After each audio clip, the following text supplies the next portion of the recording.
আপুনি পবিত্ৰ বিধানসভাৰ মজিয়াত থকা অধ্যক্ষ চকীখনত আপুনি বহিছিলে, সেই সময় অনুভৱটো কেনেকুৱা আছিল? বিজেপি প্ৰাৰ্থী ধ্যাজ গলা, কংগ্ৰেছৰ প্ৰাৰ্থী প্ৰাণকৰ্মী আৰু তিতাবৰৰ আপুনি নিৰ্দলীয় প্ৰাৰ্থী, তিনিজনেই তিতাবৰৰ সন্তান। আপুনি সকলো ইজন ইজনৰ লগত ভাল। আপোনাৰ কি ক'ব দুইজন প্ৰাৰ্থীৰ বিষয়ে? কংগ্ৰেছে কয় আপুনি জয়ী হ'লে বিজেপি জইন কৰিব, বিজেপি দলে কয় আপুনি ছদ্মবেশী কংগ্ৰেছী। আচলতে ভাস্কৰ বৰুৱা কেতিয়াবা জীৱনত বিশ্বাসঘাতকতা বলি হৈছে? গৌৰৱ গগৈ গৌৰৱ গগৈ এগৰাকী যথেষ্ট পঢ়া শুনা কৰা তেখেত ভাল এজন অৰেটৰ। হিমন্ত বিশ্ব শৰ্মা তেওঁ এজন যথেষ্ট তীক্ষ্ণ বুদ্ধিৰ আৰু স্থিৰ সিদ্ধান্ত ল'ব পৰা ব্যক্তি।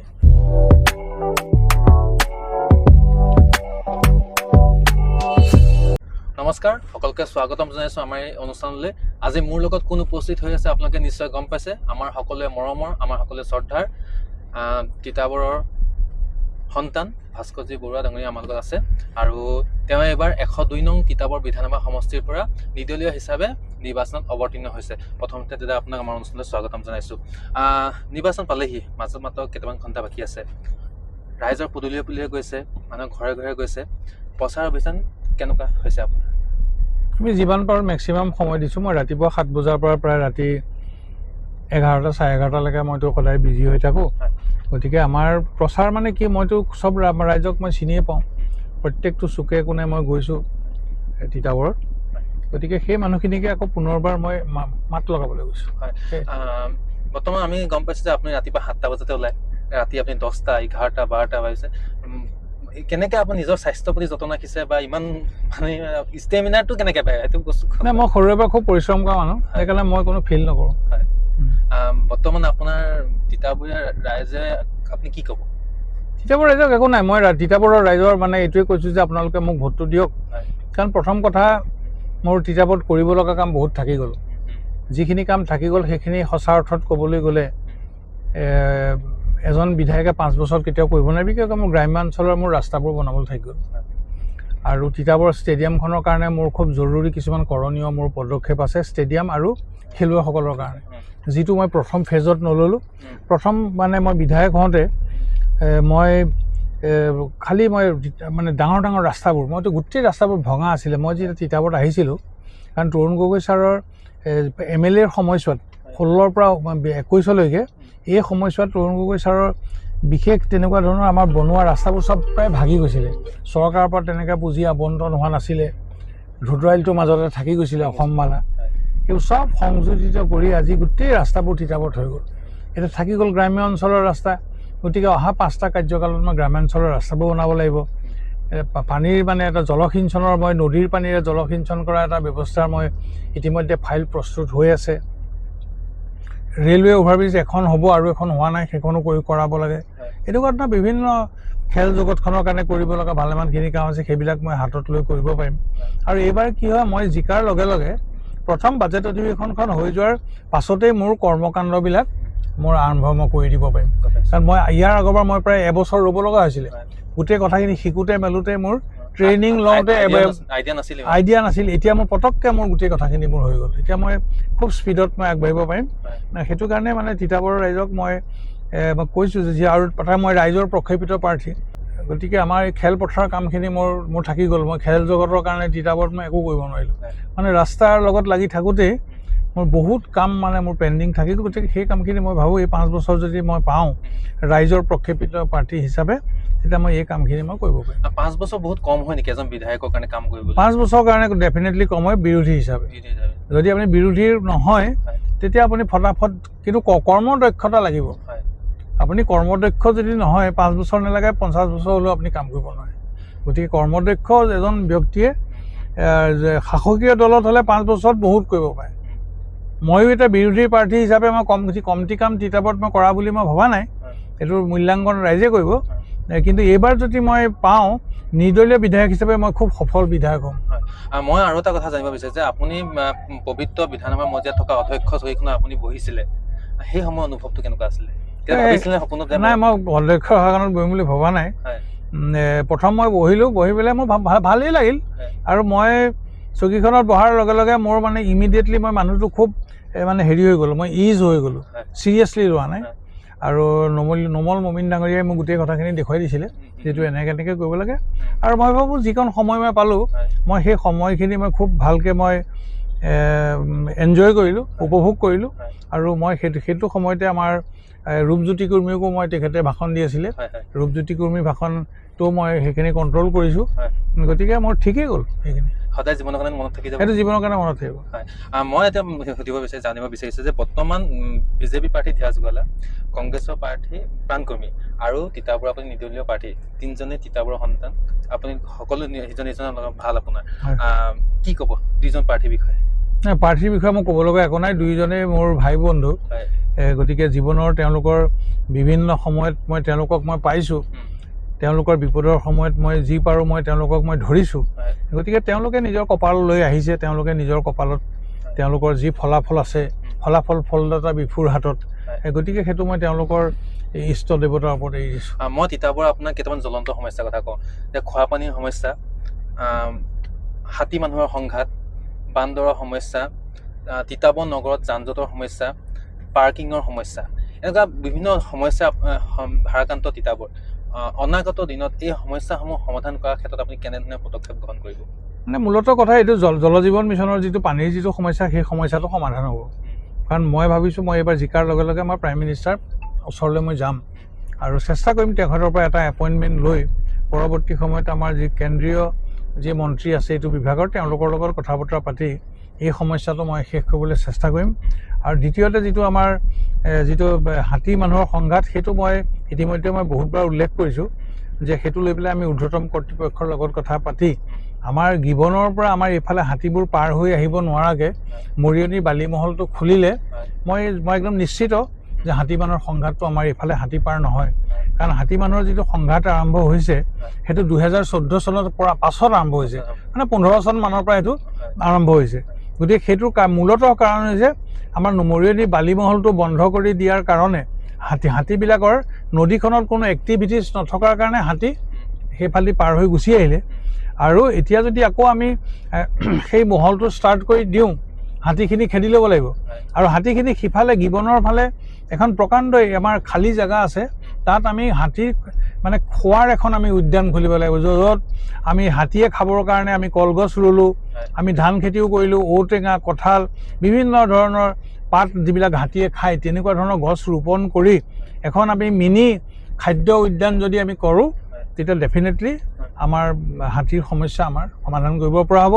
আৰু যান জঁটৰ কাৰণে মই ইতিমধ্যে কথা পাতি থৈছোঁ, মোক তিতাবৰৰ ব্যৱসায়ীসকলেও কৈছে আমি কমচে কম আমি ৰাস্তাটো দুয়োফালে আমি 20 ফুটমান আমি ভাঙি দিম।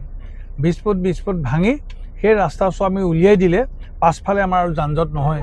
কাৰণ আমাৰ চিভিল হস্পিটেলৰ আপোনালোকে দেখিছে হস্পিটেলৰ প্ৰায় এইফালে গোটেই ৰাস্তাটো আমাৰ বহল, খালি আমি দুইফালে ড্ৰেইন দি সেই ৰাস্তাটো আমি উলিয়াব লাগিব। গতিকে এইটো সমাধান কৰিব পৰা অৱস্থাত আছোঁ।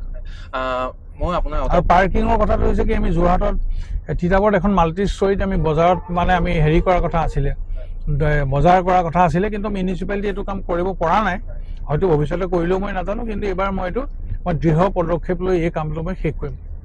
মই আপোনাক জানিব বিচাৰিছোঁ যে আপুনি বৰ্তমান সক্ৰিয় ৰাজনীতিত জড়িত, আপুনি কেতিয়া মনতে ভাবে নি যে মই বহুত পলমকৈ ৰাজনীতিত জড়িত হ'লোঁ, নে বহুত আগতে আহিব লাগিছিলে? নাই, তেনেকুৱা নহয়। কাৰণ মই যদি বেছি আগত ৰাজনীতিলৈ আহোঁ তেতিয়া মোৰ নিজৰ আৰ্থিক অৱস্থাটো মোৰ সচ্ছল নহয়। যিবিলাক মানুহৰ আৰ্থিক অৱস্থাটো সচ্ছল নহয়, মানে কম বয়সত যিবিলাক মানুহ আহে তেওঁলোকে নিজৰ কথা চিন্তা কৰিবলগীয়া হয়। আজি মই যিটো সময়ত ৰাজনীতিলৈ আহিছোঁ তাৰ মই বহু আগতেই মই নিজে এজন এষ্টাব্লিছ মানুহ। পাৰফেক্ট টাইমত আহিছিল ভাবে? একদম কাৰেক্ট, পাৰফেক্ট টাইম। মোৰ কোনো ফালৰ পৰা মোৰ জীৱনৰ পাৰ্চনেল মোৰ কোনো ধৰণৰ লাইবিলিটি নথকা, মোৰ পাৰ্চনেল লাইবিলিটি নথকা এজন মই ব্যক্তি। গতিকে এইটোৱে ৰাইট সময়। আৰু আপুনি বৰ্তমান দেখিবলৈ পোৱা গৈছে যে আপুনি নিৰ্দলীয় প্ৰাৰ্থী, কংগ্ৰেছে কয় আপুনি জয়ী হ'লে বিজেপি জইন কৰিব, বিজেপি দলে কয় আপুনি ছদ্মবেশী কংগ্ৰেছী। আচলতে ভাস্কৰ বৰুৱা কি, আপুনি কি কয়? ভাস্কৰ বৰুৱা নিৰ্দলীয় প্ৰাৰ্থী, আৰু মই নিৰ্দলীয় হিচাপে মই যেতিয়া মই খেলিছোঁ মই নিৰ্দলীয় হিচাপে হৈ থাকিব লাগিব। কাৰণ মই কোনো ৰাষ্ট্ৰীয় দলত বা বেলেগ দলত মই যাব নোৱাৰোঁ, সেইটো কৰিলে মোৰ বিধায়কৰ পদটো খাৰিজ হ'ব। গতিকে এইটো কোনো ভুল ভাবিব নালাগে, নিৰ্দলীয় প্ৰাৰ্থীজন সদায় নিৰ্দলীয় হৈ থাকিব। মই আপোনাৰ পৰা বৰ্তমান আৰু জানিব বিচাৰিছোঁ যে আপুনি বিজ্ঞানৰ ছাত্ৰ আছিল, আপুনি ছায়েন্সত পঢ়িছিলে আৰু আপুনি যিটো সময়ত ছায়েন্সত পঢ়িছিলে সেইটো সময়ত বিজ্ঞানৰ ছাত্ৰজনৰ বহুত ডিমাণ্ড আছিল আৰু কিন্তু আপুনি ইঞ্জিনিয়াৰিং লাইনতো যাব পাৰিলেহেঁতেন বা ডক্টৰৰ লাইনতো যাব পাৰিলেহেঁতেন বা মেকানিকেল লাইনত যাব পাৰিলেহেঁতেন, কিন্তু আপুনি এইবোৰ নকৰি ব্যৱসায় ক্ষেত্ৰখনত কৃষি ক্ষেত্ৰখনত কিয় আহিলে? সেইটো মানে এনেকুৱা, মোৰ সৰুৰে পৰা এটা স্বাধীন মন আছিলে আৰু সেইটো সময়ত চৰকাৰী চাকৰিবিলাকত কি আছিলে মানে দৰমহাবোৰ বৰ কম আছিলে, নিজৰ ইচ্ছামতে খৰচ কৰিব নোৱাৰে আৰু স্বাধীনতাটো নাথাকে। মই সেইকাৰণে স্বাৱলম্বী হ'লোঁ। কাৰণ আমি আন্দোলনকাৰী আছিলোঁ। অসম আন্দোলনত আমি সক্ৰিয় ভূমিকা গ্ৰহণ কৰি আমি নিজে আখৰা কৰিছিলোঁ আমি কেনেকৈ স্বাৱলম্বী হ'ব পাৰোঁ। গতিকে মই শিক্ষা সাং কৰি লগে লগে মই স্বাৱলম্বী হ'বৰ কাৰণে মই ব্যৱসায়টো বাছি লৈছিলোঁ আৰু ব্যৱসায় বাছি লোৱাৰ পাছত মই লাহে লাহে মানুহটো মই মুক্ত মনেৰে মই সদায় ঘূৰি ফুৰিছিলোঁ। মোৰ খুব ভাল লাগিছিল, মানে মোৰ কোনো ধৰণৰ বাধ্যবাধকতা নাই আৰু মই এগৰাকী সৰুৰে পৰাই মই চাইছিলোঁ যে মোৰ কপালখনে মোক খুব ভালকৈ মোক মই নিজকে সৌভাগ্যশালী মানুহ হিচাপে পাওঁ। যিমানবোৰ সংঘাত মোৰ জীৱনলৈ আহিছিলে প্ৰত্যেকটো সংঘাত মই ধৈৰ্য ধৰি সেই সংঘাতসমূহ মই পাৰ কৰিবলৈ মই সক্ষম হৈছিলোঁ। কেতিয়াবা জীৱনত বিশ্বাসঘাতকতা বলি হৈছে? বিশ্বাসঘাতকতা বলি মই নাই হোৱা। মই বিশ্বাসঘাতকতা মোক কোনে কৰিব? মই বিশ্বাসঘাতকতা বলি হোৱা নাই। কিবা যদি তেনেকুৱা ধৰণৰ কেতিয়াবা হৈছেও, মই ভবাৰ নিচিনাকৈ কামটো হোৱা নাই, মই সেইটো ধৰি লওঁ যে মোৰ বিধাতাই দিছে এইটো। গতিকে কাকো মই কেতিয়াও বিশ্বাসঘাতক বুলি মই অভিহিত কৰিবলৈ নিবিচাৰোঁ। তিতাবৰখন আপুনি জীৱিত অৱস্থাত কেনেকুৱা এটা পৰ্যায়ত আপুনি নিজে চাই যাব বিচাৰে? নাই, মই বিচাৰোঁ আমাৰ যিখিনি কথা আপুনি সুধিলে, পথাৰবিলাকত একদম চপচপীয়া পানীৰ ইৰিগেশ্যন আৰু তিতাবৰৰ যিবোৰ যান জঁটৰ সমস্যাবিলাক, তিতাবৰত আমি এটা বাইপাছ বাইপাছ মানে আমাৰ যিবোৰ এক্সিষ্টিং ৰাস্তা আছে সেই ৰাস্তাবিলাককে কাটি কুটি পোনবাজৰ কৰি আমি সেই ৰাস্তাখিনিকে যদি আমি কৰি লওঁ, সেইটো এটা আমাৰ হ'ব পাৰে।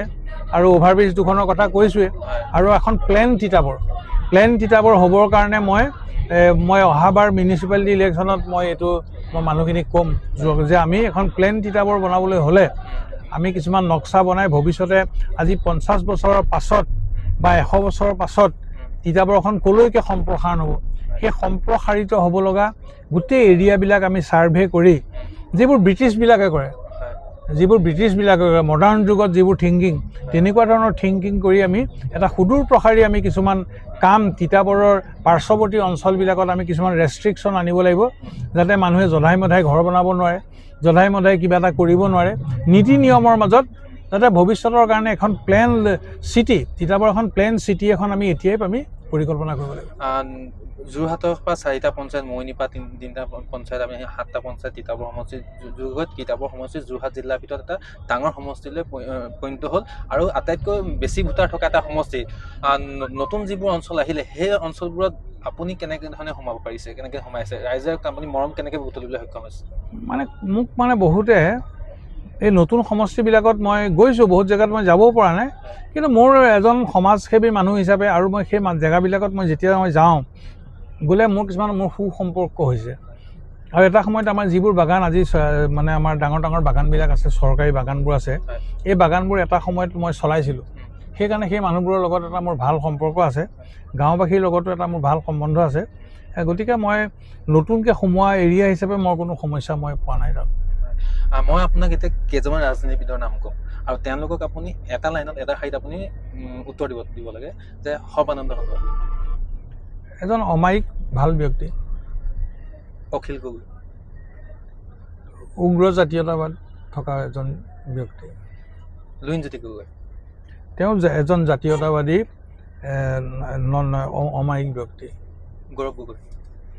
গৌৰৱ গগৈ এগৰাকী যথেষ্ট পঢ়া শুনা কৰা তেখেত ভাল এজন অৰেটৰ। হিমন্ত বিশ্ব শৰ্মা। তেওঁ এজন যথেষ্ট তীক্ষ্ণ বুদ্ধিৰ আৰু স্থিৰ সিদ্ধান্ত ল'ব পৰা ব্যক্তি। বাকী ধন্যবাদ, আপুনি আমাক বহুত মূল্যৱান সময় দিলে। এয়া আছিল 102 নং তিতাবৰ বিধানসভা সমষ্টিৰ নিৰ্দলীয় প্ৰাৰ্থী ভাস্কৰজী বৰুৱা।